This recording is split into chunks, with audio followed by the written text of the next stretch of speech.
So, we're gonna try something new. I know a lot of y'all out there, you've been watching Donnie Talks, you've been watching Think Like a Cop, you've been used to the same old 1-2 jab there. And, you know, I want to give you something new this time around. We're gonna get into the 8 million stories of Prince Rao or Aarao Cornelio Jr. We're gonna get into the miseducation of Prince Rao. We're gonna get into my short stories. Okay, now, this is where it all begins. This is the Think Like a Cop came spiraling out of this. It all began with a short story called The Diary of a Glad Man that I began sitting down and writing a few days prior to, I believe it was Martin Luther King's birthday or the day he was assassinated. I'm pretty sure it was Martin Luther King Day. February 21st, 2018, I was sitting in my garage, the driveway at 11934 Willowbrook Avenue, Los Angeles, California. I think it was either 2018 or 2017. I don't quite remember. I was there in my driveway writing. I already completed my mixtape, the LA Times mixtape, on my Mac. And, everybody in my apartment was loving it. The people that I let hear, I didn't really let too many people hear it in the neighborhood. I let a couple people hear it in my neighborhood, which is Willowbrook, the 2000 block of Willowbrook where I used to live at. This was prior to me recording in the studio with DJ Lazy K. I was sitting down and I was like, let me just write a short story. I feel the creative bug, the writer's bug itching me to write a story. I've always wanted to write a book. I finally was ready to sit down and take the advice of somebody instead of writing a lengthy book like hundreds of pages. Write a short story, and then leave it sit for a while. If you feel like add on short story after short story, and then eventually you got a book. Okay? Eventually I want to do that, but for now I got these 5 or 6, 7 books. And I'm going to rattle them off to you real quick what they are so you can get an idea of what kind of writer I am. I'm actually going to try and see how far I can get reading all of them or reading as many as I can today. But this is the first time that I'm actually hearing the words that I wrote before I left to California. I completed like 3 or 4 of them. The first one is Diary of a Glad Man. Okay? Why did I call it Diary of a Glad Man? It's a reverse of Diary of a Madman. Like I said, my life has been a diary of a wimpy kid. I used to binge on the idea of being mad. Diary of a Madman, all the reasons why my life sucks. I spun it around from that perspective. I was sitting there, let me write down reasons to be glad. Let me write down reasons to be grateful. Let me come up with something like a Beatitude book, but a reflection, something like a memoir. Second, Think Like a Cop. I wrote that, and I ended up starting it at my place, but leaving California to come back to PA. On the Greyhound, I finished it. Then Ounces to Pounds, I started it. I remember I was somewhere along Colorado, and I finished it about Columbus, Ohio. I started Soft Eyes, and I didn't complete Soft Eyes until I got to PA. I completed that, and then waited a while. I didn't even have the idea of Dollars Up yet. Then I wrote Dollars Up a year later. Alpha, months after that, etc. Was blessed enough to have Bruce George, a very talented speaker, activist, renowned for Genius is Common, become a brand. I don't know if you call it a brand partner or whatever, like a company. We became business partners. For a while, I did a little bit of like promoting for his company, but he edited he edited Think Like a Cop for me, and then Beverly Black edited, I think it was Dollars Up. So we'll get into that later. But this is how it goes. It goes Diary of a Glad Man, Think Like a Cop, Ounces to Pounds. It goes Soft Eyes. Then it goes Dollars Up. Then it goes Alpha. And the next one was supposed to be Devil Went Down to Georgia, but that ended up being something like a docu-pic, etc. Obviously, I can't call it The Devil Went Down to Georgia, but these are names that I was playing.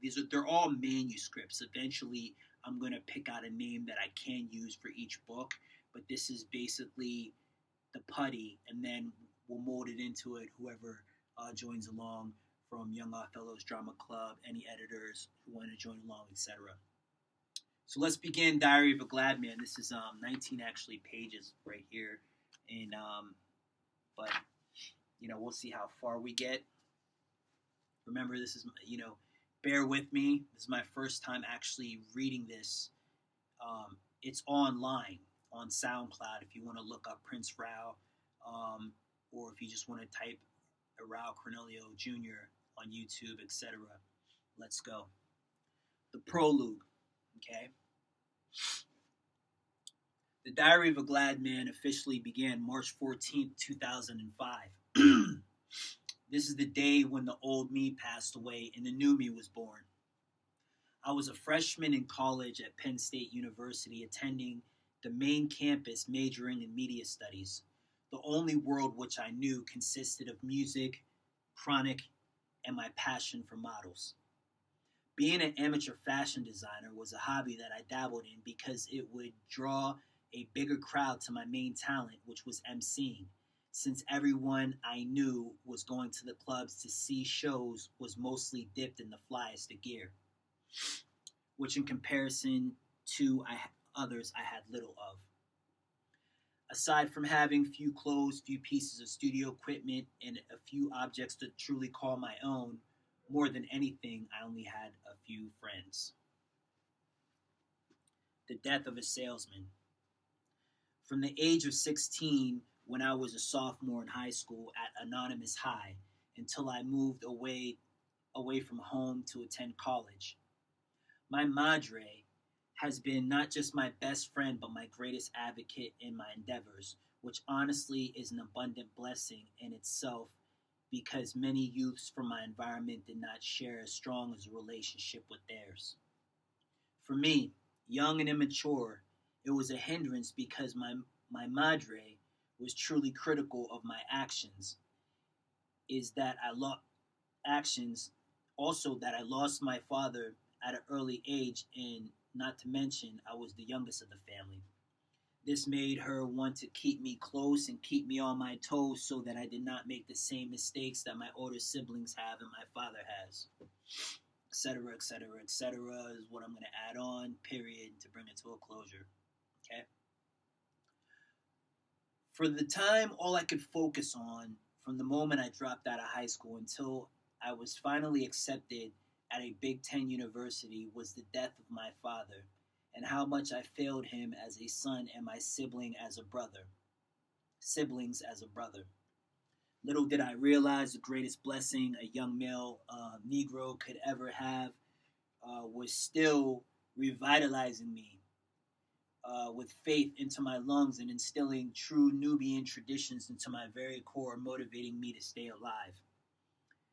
It would only seem relevant to me as a younger self in that the moments when my madre was praying for me in court, that this was her forte, which in turn reflected in the way that I viewed the women at the time.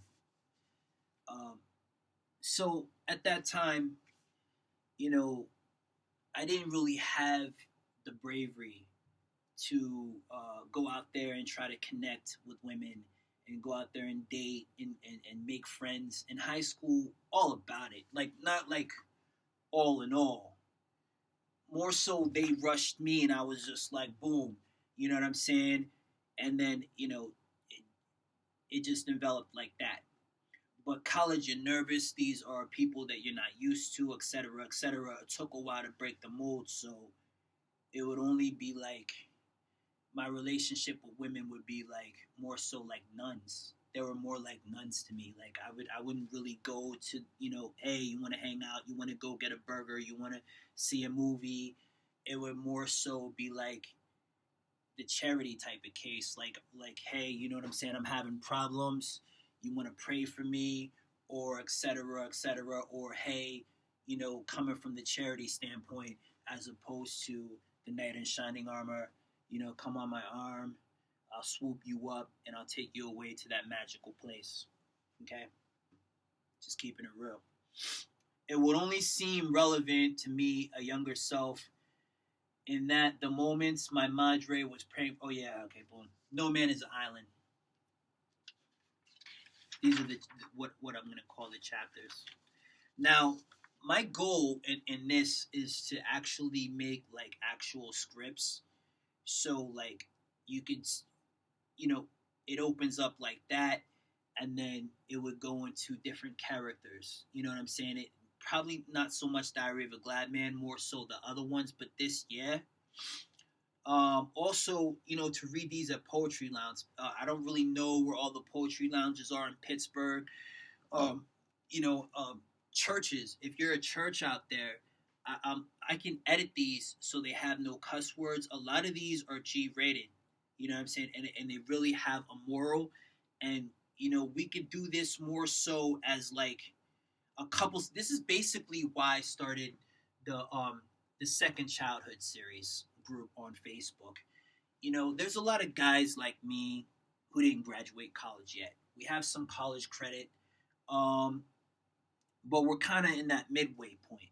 You know what I'm saying? You can call it midlife crisis. You can call whatever. It's not a crisis. It's just we're at midway point.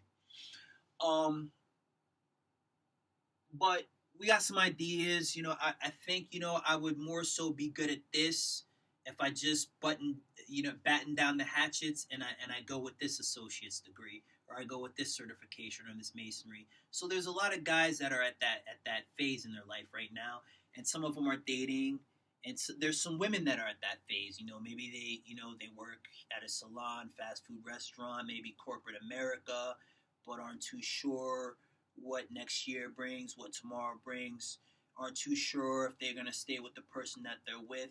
Kind of like an adult workshop. If you have a platform like this would be great. That way I could read my stories and practice my acting skills. Also Q&As. I like, hey, so when you were writing this, what was on your mind, etc., etc., because I can only give you from my standpoint. I can't tell you what my story sounds like to you. Some of that I might not be ready for, but I'm ready for it. Let's go. Let's do it. Bear in mind, I'm putting myself out there. Be kind with your criticism, etc., etc. 412-297-9085. Let me give you a different one. HearMeRaw@yahoo.com. stackbooksfoundation@gmail.com is a little bit flooded right now. All right, so no man is an island. Writing solo became a strategy as a young man, which empowered me to take a DNA test and finally have the faith to return to school later after touring and moving forward as a student who later became prepared to be a legal guardian. It was 2016 when I heeded to my relatives' advice and chose to take a DNA test when I was informed that my 11-year-old daughter, who for privacy's sake I will refer to as Orchid, was not biologically mine, which motivated me to find a new woman and leave behind the relationship which I once cherished. I was definitely in love with this woman. I felt really, really proud to be the father of the child that was not mine.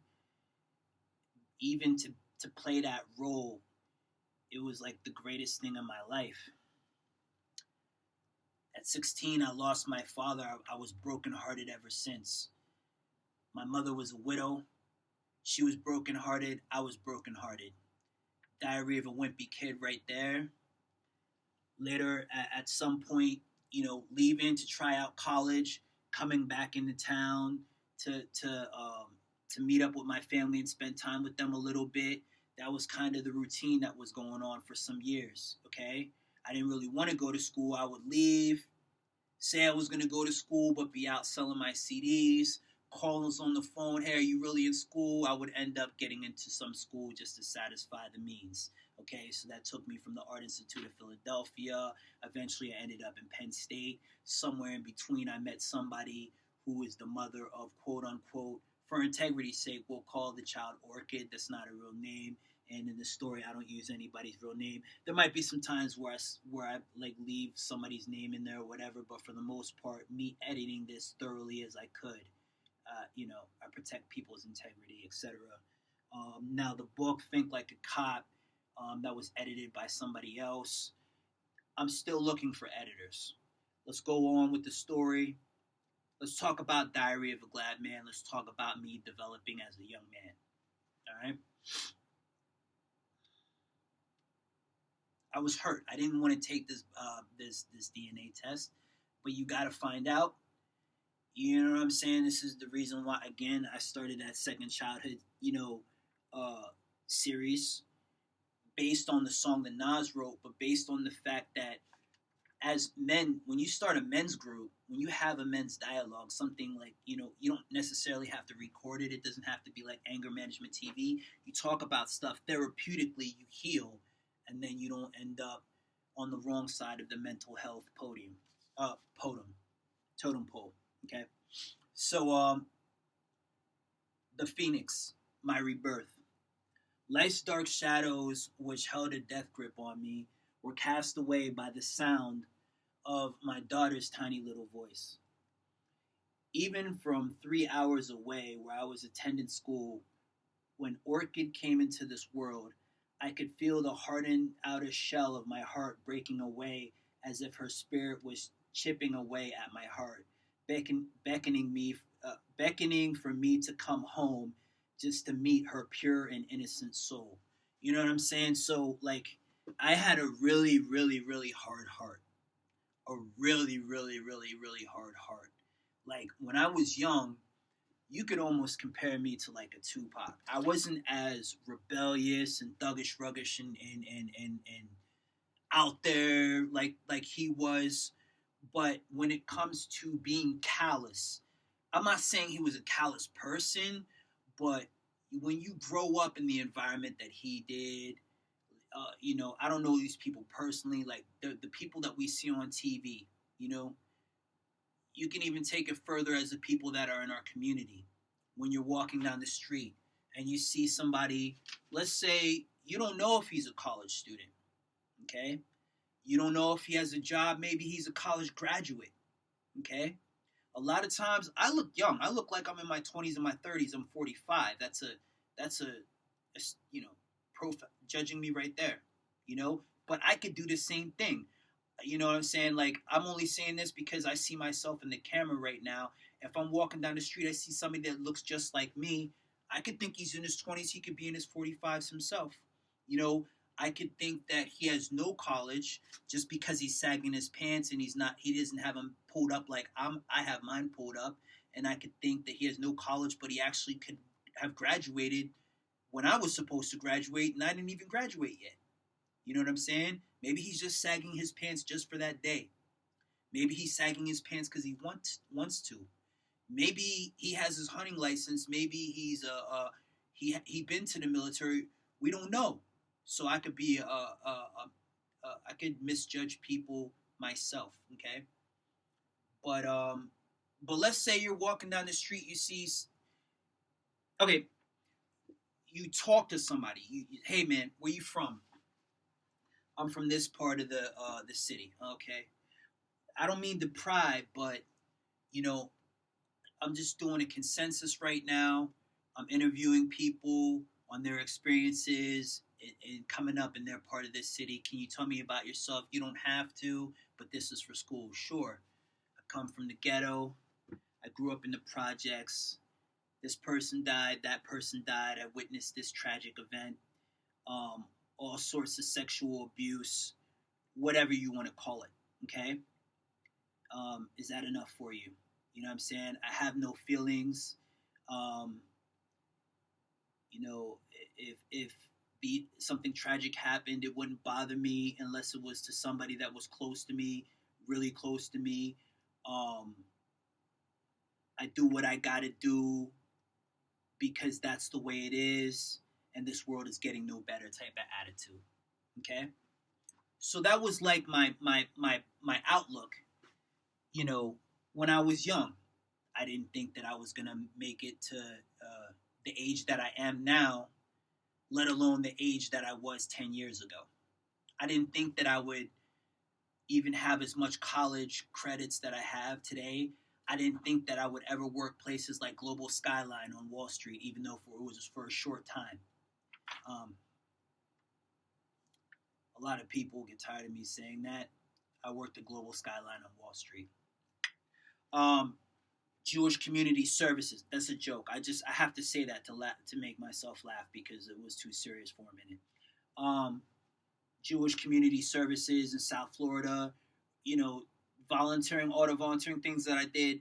I never thought that I would even live in California, let alone go there, let alone see the Hollywood Hills from my very own eyes. Um, Work in Hollywood with DJ Lazy Cat. I never thought that I would work with Paula Perry. I never thought that I would work with Bizarre, someone close enough to working with Eminem. It was a blessing to work with him himself, minus all the trolling or anything like that I'm not doing. I hope it doesn't seem like I'm trolling. It's a blessing to work with all of them. But there's a lot of things in my life that I never thought that I would experience, etc., etc. This was a turning point for me. That's why I call this chapter the Phoenix, the rebirth. You know, you have a heart of stone. You know, like almost like that song by Bob Marley where he's saying, "Rise up this morning, smile at the rising sun, little birdie upon my doorstep, swinging sea songs of melodies pure and true. This is my message for you." You know what I mean? Like you rise up this morning. You know what I mean? That was I love that. I love that right there. Because on the same album, Redemption Songs. Listen to the vibe of this real quick, just to get off the topic for a minute.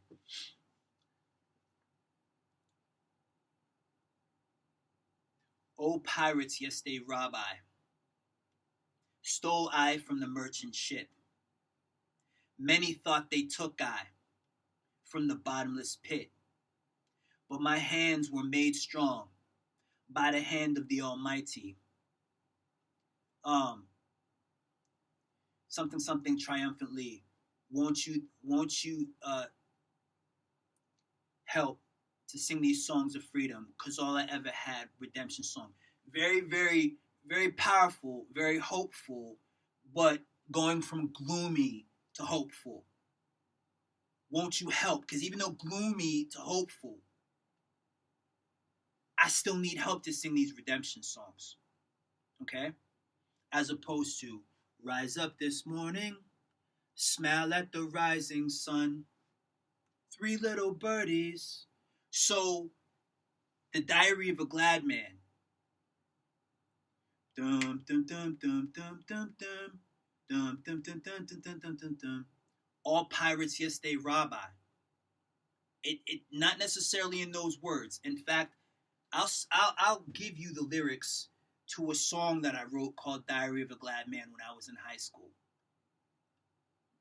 Years before, decades before, the story became a retrospect and really why this life is a wonderful life and there is reasons to be glad even if you come from gloom.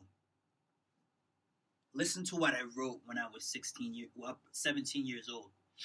Psychotic thoughts I weave. Did you hear what I said?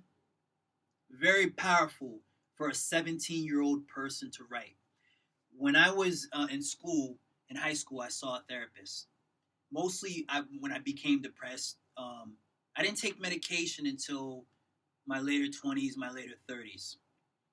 But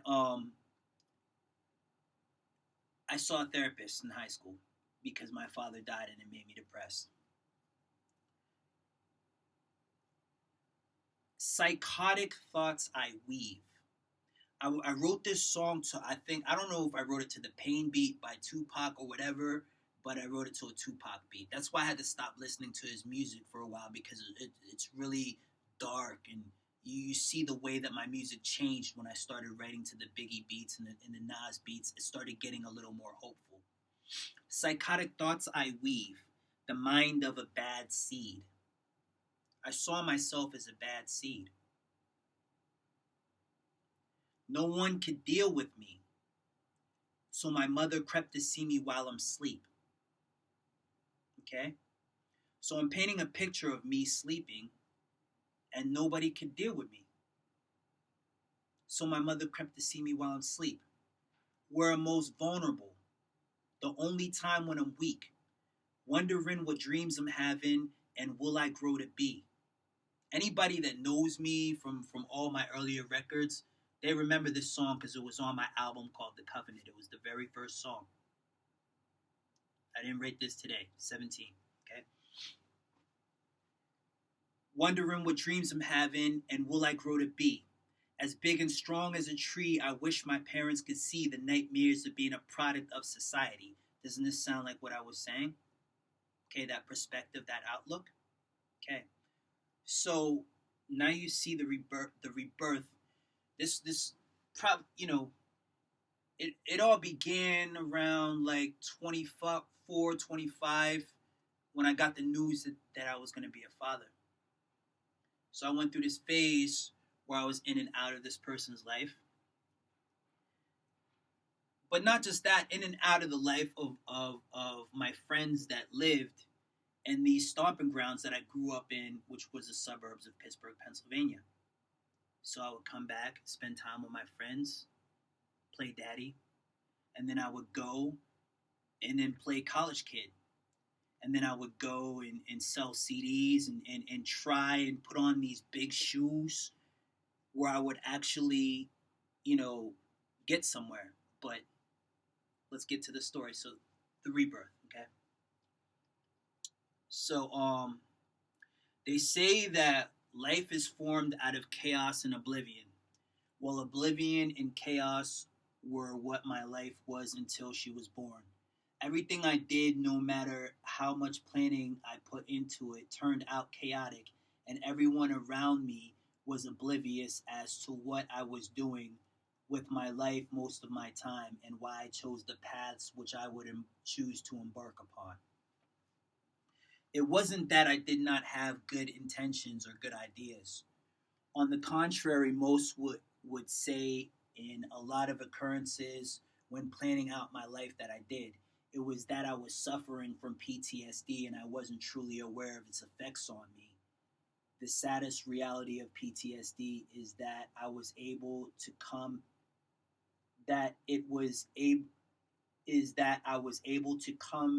it affected me, my life tremendously emotionally as well as physically. I'm missing some words. The saddest reality of PTSD is that I was able to come to the fact that it affected me tremendously emotionally as well as physically. So bear with me.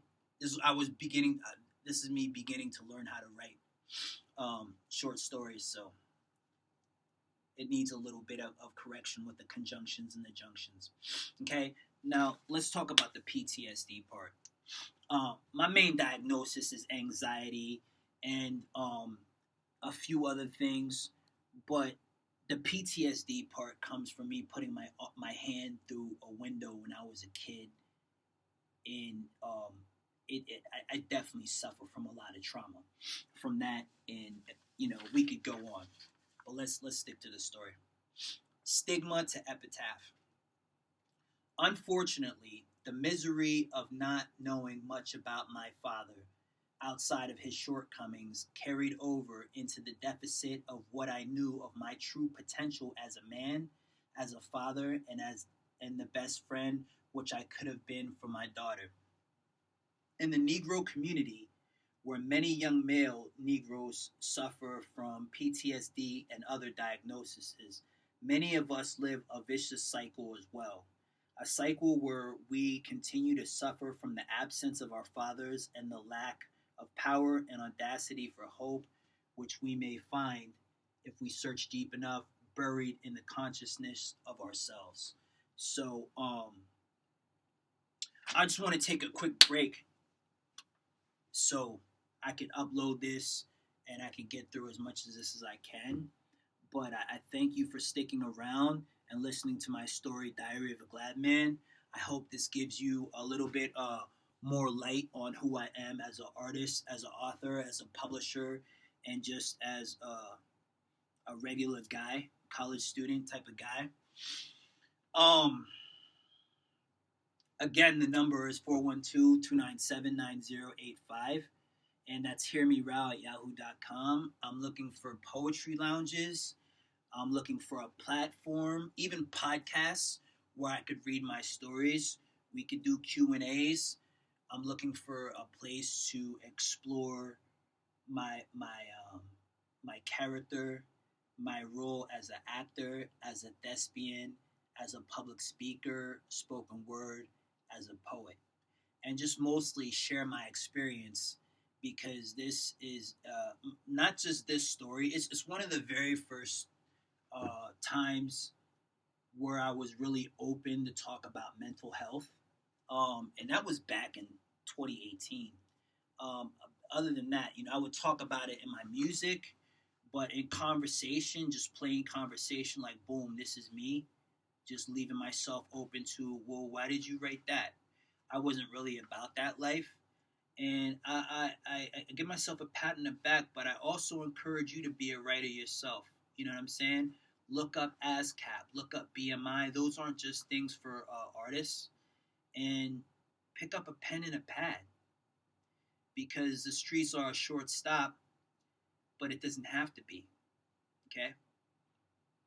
Uh, Other than that, this is Young Othello's Drama Club host, and we'll be back after we pause and say shalom.